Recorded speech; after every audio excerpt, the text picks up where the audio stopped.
Enseguida vamos a dar lugar a la siguiente conferencista, ¿sí? Que algunos por ahí ya la conoceremos. Ella ha sido miembro de SOMEC, es la licenciada Elizabeth Díaz, ¿sí? De Saltillo, Coahuila, ¿ok? Les voy a pasar rápidamente un poco de su currículum, un poquito extenso, ¿verdad?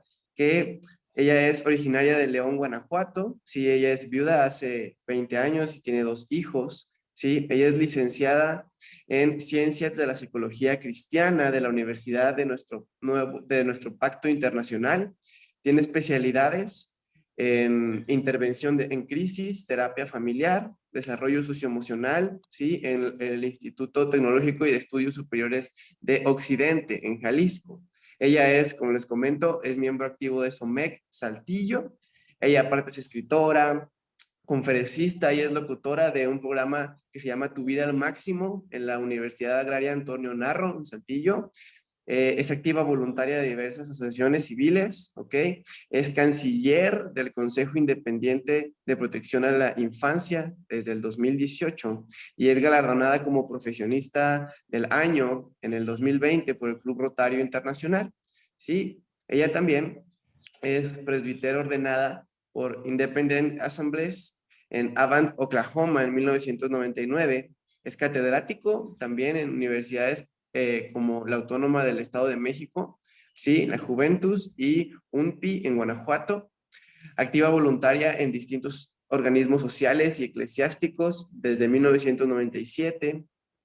Actualmente ella es presidente junto con su pastor Víctor Javes Martínez en grupos de apoyo a personas en crisis, SOS COVID, SOS Duelo Múltiple, SOS Duelo Infantil, ¿sí? Y en botón de emergencia para empresarios de la Concanaco.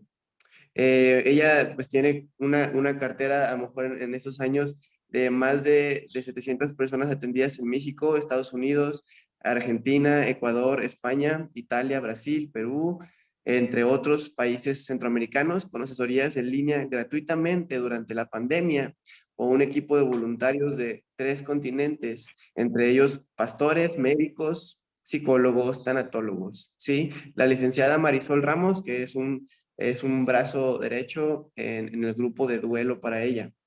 Actualmente están levantando la obra como pastora en el Ministerio ECOS en Saltillo, Coahuila y Nuevo León. Entonces, un poquito extenso el currículum de la hermana. Le damos gracias a Dios y le damos toda la gloria al Señor porque nos permite ser instrumentos útiles en sus manos y sabemos que Él es el que nos da la oportunidad de poder servirle y de poder servir a otras personas con lo que Él nos ha entregado, ¿verdad? De esto se trata SOMEC en general. Entonces, vamos a darle la palabra a la licenciada Elizabeth Díaz, que nos viene con la conferencia Resiliencia en tiempos de pandemia. Adelante, licenciada. Gracias, muy buenos días a todos desde Saltillo, Coahuila. Un abrazo, estamos por acá muy frío, no sé cómo estén por allá y vamos a hablar hoy este tema, resiliencia en tiempos de pandemia. Y les puse por ahí la imagen de un caracolito que está cambiando de una piedra a otra con su casita. Si la podemos poner, por favor. Esta imagen me gustó mucho por lo que representa. Una babosita cargando su casita. Esa mera, hermano, gracias. Este caracolito. Nuestras vidas son tan frágiles como este precioso animalito. Y este animalito que está cambiando me gustó mucho porque nosotros estamos en un tiempo de transición muy parecido. Tenemos que llevar nuestra casa sobre la roca. Y llevar nuestra casa sobre la roca en medio de tanto dolor, acosamiento, sufrimiento y situaciones adversas como en este momento está pasando el mundo entero. No significa llevarlos a la iglesia los domingos. No significa nada más llevarlos a la memorización bíblica constantemente. Nuestra casa sobre la roca es pagar el precio nosotros cada minuto de nuestra vida del testimonio de permanecer y perseverar. Resiliencia viene de la palabra resistencia, posiblemente ya lo han estudiado. Resiliencia es un término acuñado apenas en 1970 y es resistencia, sobreponerme a la adversidad. Sobreponerme a la adversidad. ¿Qué hace a una persona resiliente? ¿Los héroes nacen o se hacen? Estamos en una generación que necesita héroes. Los héroes de la fe, de los que la Biblia dice, cuando el Hijo del Hombre vuelva, hallará fe en la tierra. Estamos trabajando en ello, en SOMEC. Y en muchas otras organizaciones como la doctora Marta Aurelia en Guatemala, nos comentaban ayer, como Hugo y Tati Martínez en Ya Basta, como la SOMEC en todas sus brigadas y convenciones. Cuando el Hijo del Hombre venga, hallará fe en la tierra, porque estamos trabajando en ello. Y sin fe no se puede. Tu casa sobre la roca es la respuesta para una resiliencia, una resistencia al ataque, a la embestida del enemigo. ¿Me pones la que sigue, por favor? ¿Quién es esta que sube del desierto recostada sobre el amado? Me encantó esta imagen. Cantar de los Cantares 8:5 nos hace esta pregunta. Estamos pasando como en un desierto, una adversidad espantosa a nivel global, un ataque a la fe, un ataque a la libertad de credo y de conciencia religiosa, un ataque a la familia, un ataque a la vida, un ataque a la niñez, un ataque a las verdades eternas, un ataque a tantas cosas, a abrazar, a expresar el amor.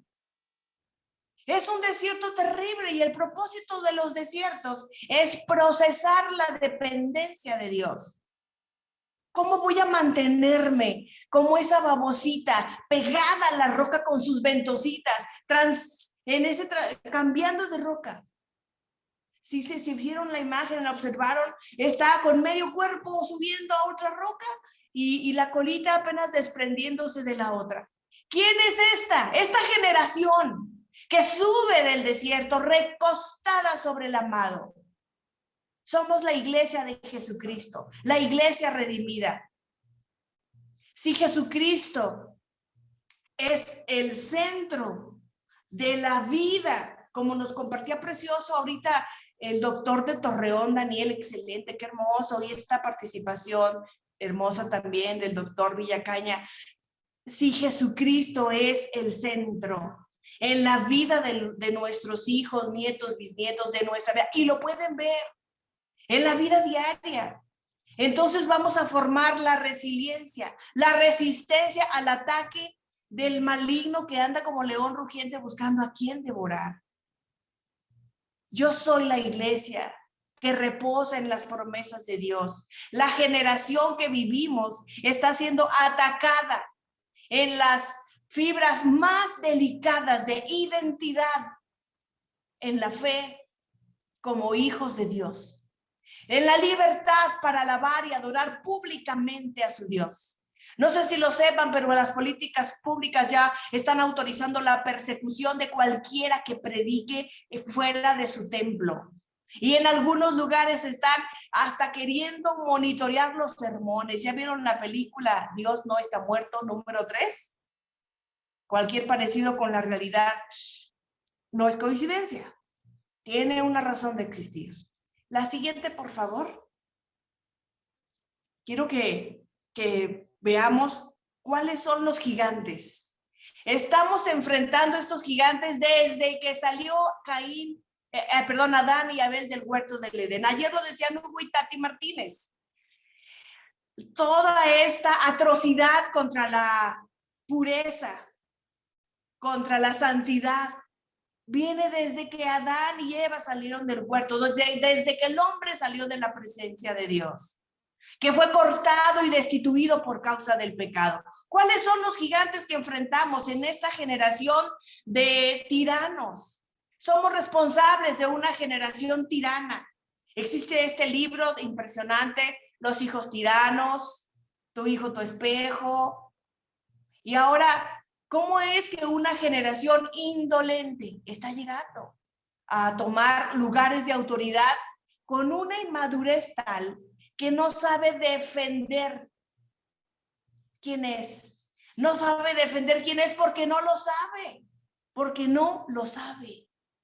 Si alcanzan a leer en la diapositiva, pueden con sus dedos acercarse a la pantalla y hacerla grande. Orfandad es el gigante que tenemos que enfrentar en estos tiempos difíciles de persecución, de ataque a la fe, ataque a la vida, ataque a la familia. Orfandad desde que salieron del huerto del Edén. Por eso, palabras tan poderosas como no los dejaré huérfanos, Juan 14, 18, 19. Jesús dijo, no los dejaré huérfanos. La orfandad es el mal de este siglo. La orfandad es el mal que ha perseguido todas las generaciones. Sentirse lejos, destituidos, cortos, inaccesibles. Resulta que desde que hubo la liberación femenina, que fue buena, la pelea por la equidad de género, nos explicaban de una forma magistral el jueves que empezamos. Fue bueno todo el movimiento de equidad de género, pero se corrompió el asunto y la gente empezó a vivir una generación donde la mujer salió de casa, empezó a vivir sin ese pilar de la maternidad, edificando el hogar. Y entonces ahí fue donde la cola del enemigo corrompió todo. Y hay una generación desde 1970 que empezó a crecer con mamá fuera de casa. Y en el 2000 tenemos la generación de la postmodernidad, donde ya papá y mamá no están en casa y le llamamos a esto la orfandad emocional y la orfandad digital. Están papá y mamá en casa en esta pandemia, pero cada uno conectado en su tableta, en su dispositivo, en su computadora, y el niño tiene en la casa juguetes, peluches, su tableta, su internet, su pantalla en la recámara. Orfandad emocional, orfandad digital, orfandad espiritual. Sin Cristo Jesús no tenemos familia, pertenencia, no tenemos padre. Sin Cristo, lo dice la Escritura en Efesios capítulo 2, versículo 12. Acordaos de cuando vosotros en otro tiempo erais llamados incircuncisos. Acordaos, ¿por qué nos dice Pablo? Acuérdense, que no se les olvide tener compasión, entender. Nos decía el doctor de Uruguay, no me acuerdo cómo se pronuncia su apellido, que en este fenómeno terrible de la ideología de género y todo lo que está promoviendo para corromper, sodomizar la tierra. Es un ataque terrible, un gigante espantoso que tenemos que tener conciencia. Necesitamos amar a la gente, porque no es lo mismo lo que es la persona, la conducta y la postura o doctrina o ideología. Necesitamos amar a la gente. Nosotros como iglesia tenemos el gigante del prejuicio, de dejar de ver a la gente como Jesús la veía, con compasión. No los ves como cabritos o chivos locos, son ovejas extraviadas.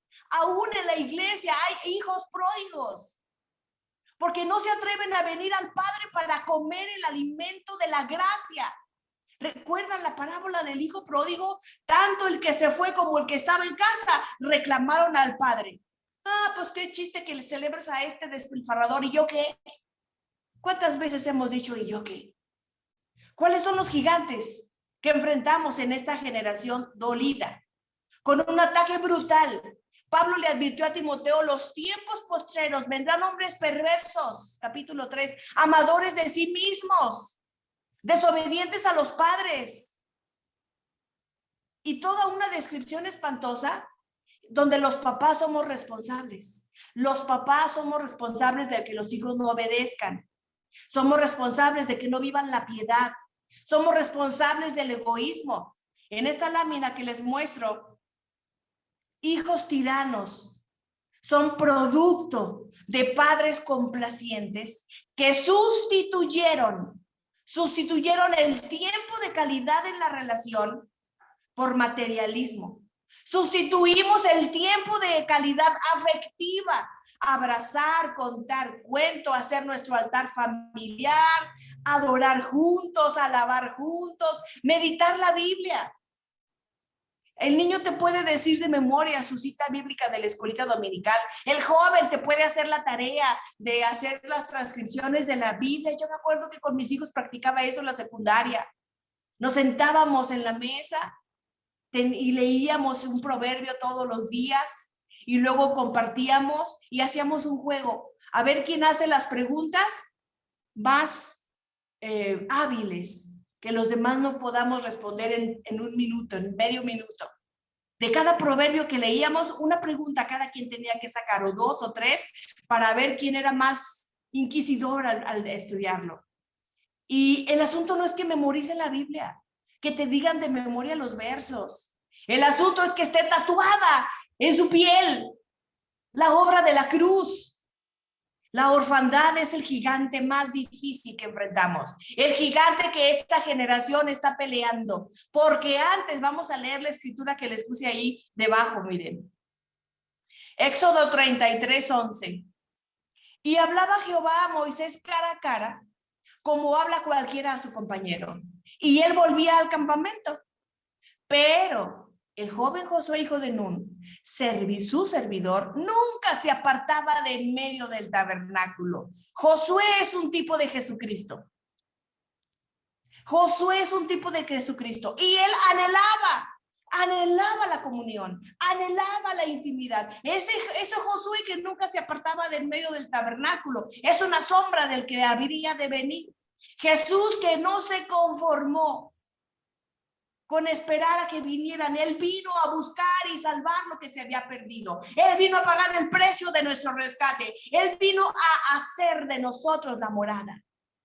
David en muchos de sus salmos clamaba, oh, cuando vendré y me presentaré delante de ti. Oh, si escucharas, escúchame. Pero Jesús hizo algo mucho más grande que responder la oración de David. Mejor es un día en tus atrios que 1000 años fuera de él. Dios hizo algo maravilloso. Él vino e hizo de nosotros su morada, su casa. Esta revelación es aquello que hace la diferencia de familias y generaciones sobre la roca inconmovible. Que cuando vengan fuertes vientos y fuertes ríos no será removida. Josué es un tipo de Jesús. Y Jesús por eso llegó a la cruz, por eso se mantuvo ahí, permitiéndole a la misma muerte tomar su carne, porque pagó el precio de nuestro rescate.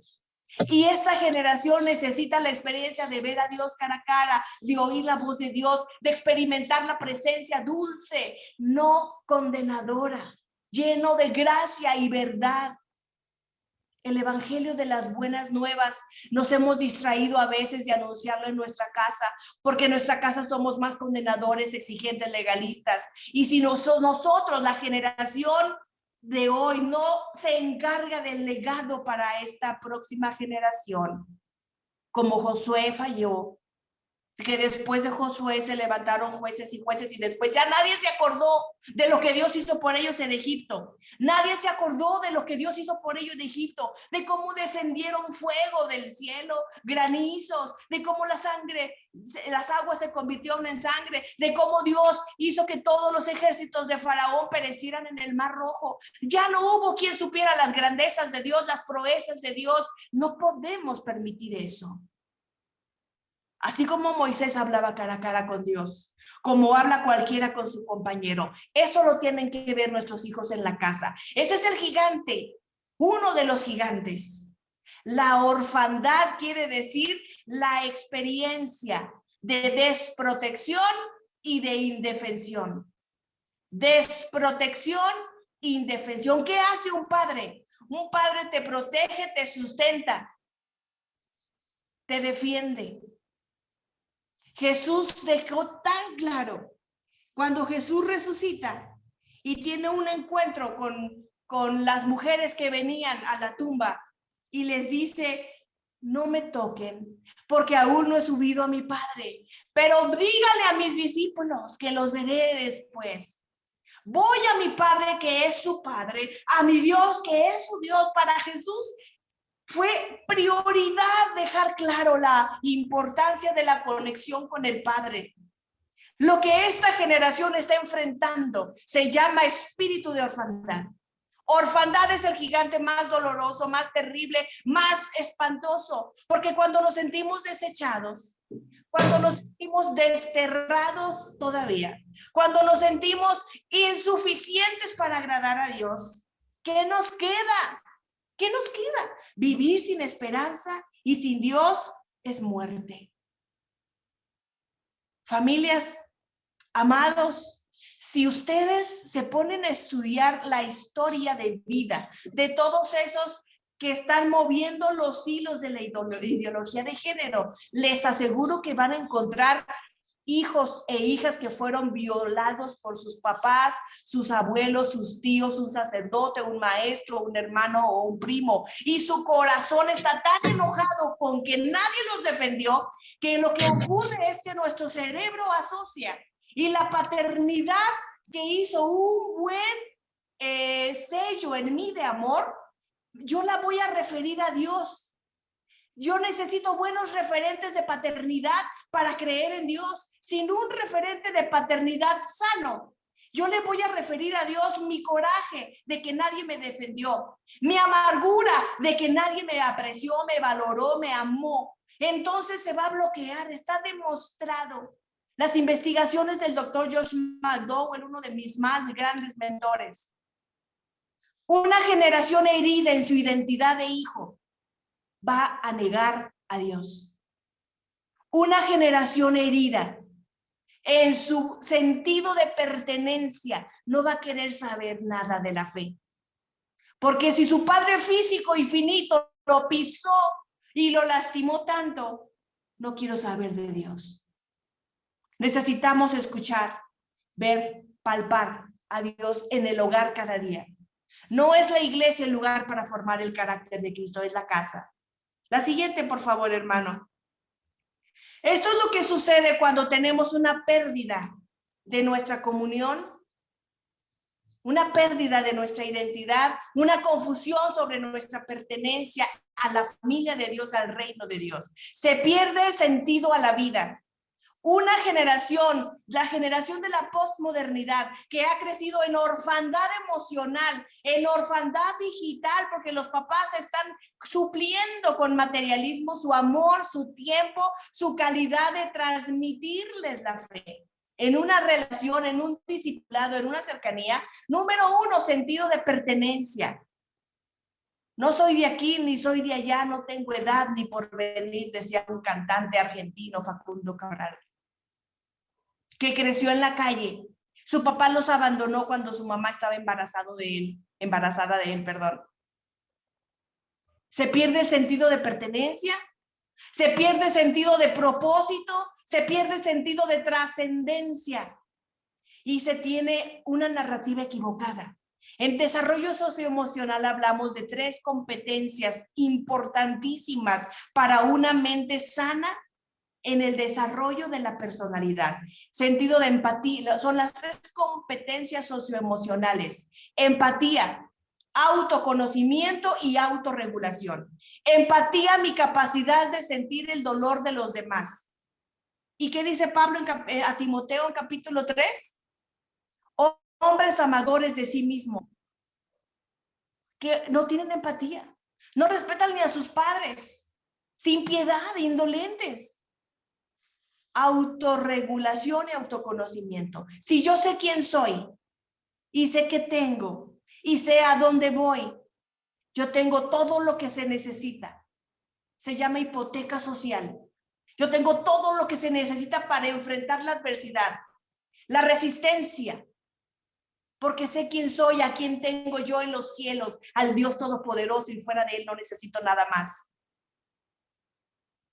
Entonces, la pérdida de la conexión de los padres con los hijos para la transmisión de la fe, de los valores y de ese tesoro llamado identidad como hijos, va a dar como resultado pérdida de significado y sentido a la vida. Esta generación necesita que le demos sentido de pertenencia. Somos hijos de Dios, somos amados de Dios, no por obras para que nadie se gloríe, sino porque el Hijo de Dios vino para hacer todo lo que humanamente nos era imposible. Sentido de pertenencia.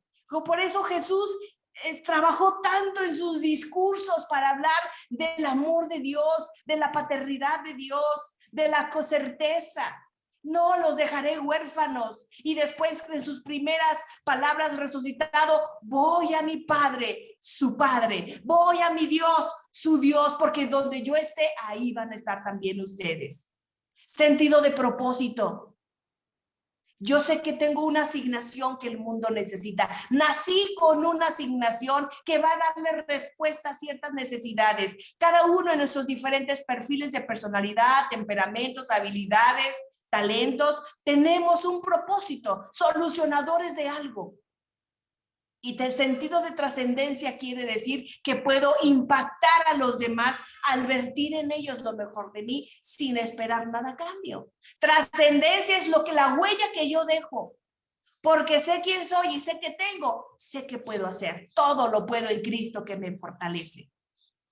Esto se llama los 4 pilares para darle significado a la vida.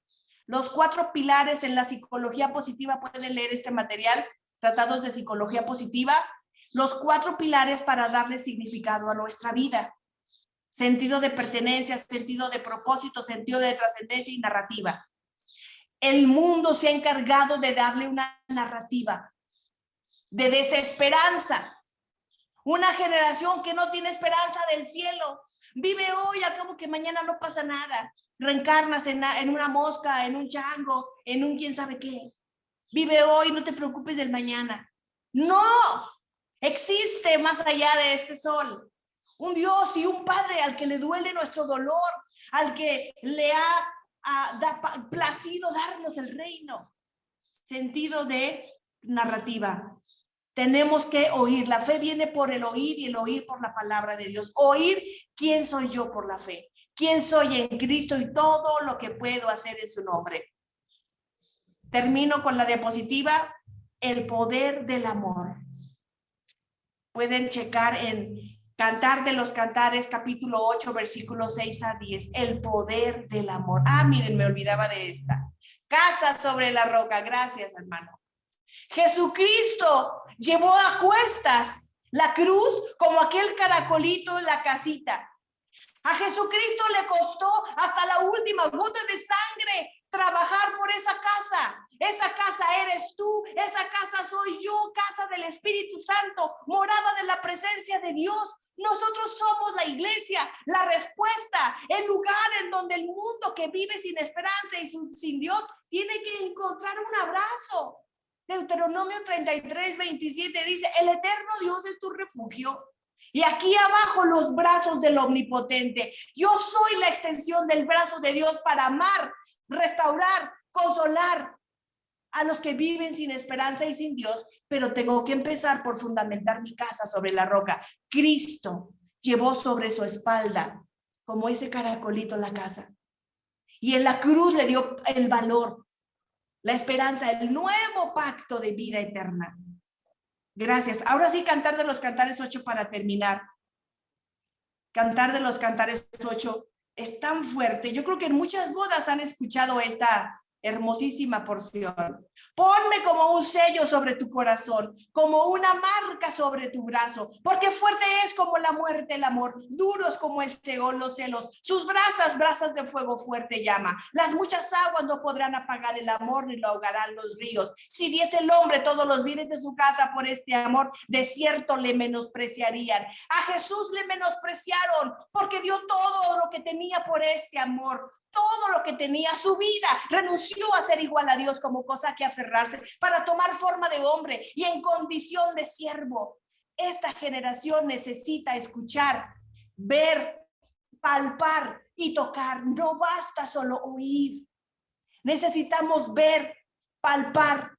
Juan lo dice magistralmente. No hemos venido con fábulas. Les hablamos de lo que nuestros ojos han visto. Les hablamos de lo que nuestras manos han palpado. El poder y la vida del Hijo de Dios en nosotros.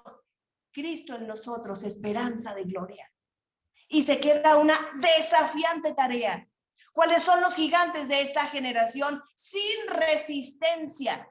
Sin resistencia somos unas personas tan vulnerables y volátiles. Vamos en cualquier viento de doctrina. Tenemos una generación así, peligrosamente sin fundamento, que no ha echado sobre la roca su vida, que no ha cimentado, porque somos responsables de que conozcan la gracia, la misericordia, la compasión, la obra de la cruz. Termina diciendo esta porción, versículo 8, como que, ¿qué tiene que ver hablar de un amor glorioso con esto? Me parece como que no checa, pero es la responsabilidad de saberme amado. La responsabilidad de saberme amado por Dios es cuidar a mi generación después de mí, para que haya fe en la tierra cuando el Hijo del Hombre venga. Tenemos una hermana pequeña que no tiene pechos. ¿Qué haremos a nuestra hermana cuando de ella se hablare? Si ella es muro, edificaremos sobre él un palacio de plata. Si fuere puerta, la guarneceremos con tablas de cedro. Yo soy muro, y mis pechos como torres. Desde que fui en sus ojos como la que haya paz. Está hablando de la iglesia que ha tenido conocimiento de la gracia, revelación del amor, desde que fui a sus ojos como la que haya paz. Ayer nos lo decían magistralmente. Jesús dijo, la paz os dejo, mi paz os doy. El mundo tiene que escuchar que tenemos paz para con Dios, que no es lo que yo haga lo que me va a ganar. No es lo que deje de hacer lo que me va a dar su amor. Es lo que Cristo ya hizo. Esta es la esencia de las buenas nuevas de salvación. No nos perdamos en doctrinas. No nos perdamos, por favor. La gente necesita escuchar al unigénito Hijo del Padre a través nuestro. Verlo lleno de gracia y verdad, escribe Juan capítulo 1. Tenemos una generación que no tiene pechos, que no se está desarrollando, que se quedó estancada, se quedó enana, está desnutrida, no está produciendo anticuerpos. Es un peligro terrible el cáncer en la sangre de la desnutrición, de la falta de fundamento, de alimento sólido, la revelación de su amor. Termino 366 veces. La Biblia dice, no temas. 366 veces dice, no temas. Estos son los gigantes que enfrentamos. Resiliencia es la capacidad de resistir. ¿Qué voy a resistir? El ataque a mi fe sabiendo quién soy. El ataque a mi fe sabiendo quién es mi Dios. Porque sé que mi Redentor vive. Porque sé que se levantó del polvo. Sé que me levantaré juntamente con él. Porque sé que Jesucristo es Rey de Reyes y Señor de Señores. Y tomo nombre en la familia de Dios como cristiano, como hijo de Dios. Entonces yo sé qué puedo hacer. Yo soy luz, yo soy sal, yo soy la iglesia que hace la diferencia en esta generación depredada, lacerada, flagelada, intelectual, moralmente, con las horribles falacias, con las horribles mentiras. Ha sido un placer compartir este tiempo. Quedo a sus órdenes. Aquí está mi teléfono a su disposición, mi correo electrónico. Y todo lo que pueda servirles. Nos vemos en el rato de los grupos pequeños para cualquier duda que pueda ayudar a colaborar. Gracias, un abrazo y qué privilegio participar en la convención. Muchas gracias, hermana. Gracias a Dios por su vida, gracias a Dios porque nos habla a cada corazón, ¿verdad? Y nos recuerda estas cosas tan importantes que muchas veces, sintiéndonos en nuestra zona de confort, vamos dejando de lado, pero el Señor se encarga, nos ama tanto que se encarga de recordárnoslo porque Él sabe que ahí es donde estamos bien, ¿sí? Cimentados sobre la roca que es Cristo Jesús.